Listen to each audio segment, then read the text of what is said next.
Alates aastast 2015 on hinnangud elule Eestis järjest paranenud. 83% vastajatest arvab, et elu on kas muutunud paremaks või jäänud samale tasemele.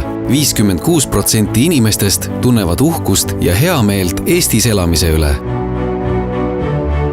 Kõige olulisemaks julgeoleku tagatiseks peetakse jätkuvalt kuulumist NATO-sse. Samuti peetakse oluliseks ka elanike kaitsetahet ja riigi iseseisva kaitsevõime arendamist.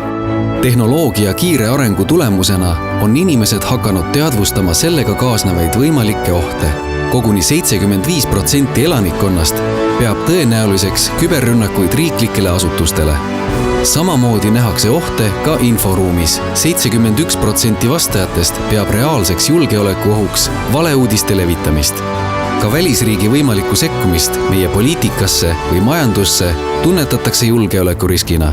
Nii arvab 62% elanikkonnast. Toetus Eesti kuulumisele NATOsse on kõrge. Lausa 75% elanikkonnast pooldab Eesti kuulumist NATOsse. Usutakse, et konflikti korral osutaks NATO meile otsest sõjalist abi ning ülekaalukas enamus elanikkonnast pooldab liitlasvägede kohalolekut Eestis. Kuigi kuulumist NATOsse peetakse väga oluliseks, ei loodeta siiski ainult liitlastele.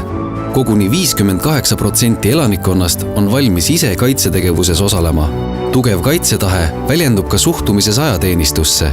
Noormeeste ajateenistust peab vajalikuks 92% elanikkonnast ning 70% suhtub positiivselt kaitseliitlastesse. Naiste osalemisse riigikaitses suhtutakse jätkuvalt positiivselt. Naiste vabatahtliku ajateenistuse toetus on endiselt kõrge.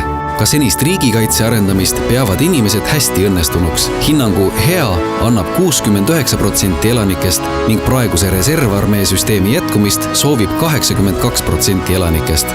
Positiivset suhtumist riigikaitse senistesse arengusuundadesse näitab kõrge usaldus kaitsestruktuuride vastu. Venekeelsete vastajate hinnangul on elu Eestis tõusuteel. Üha enam tuntakse uhkust elamise üle Eestis.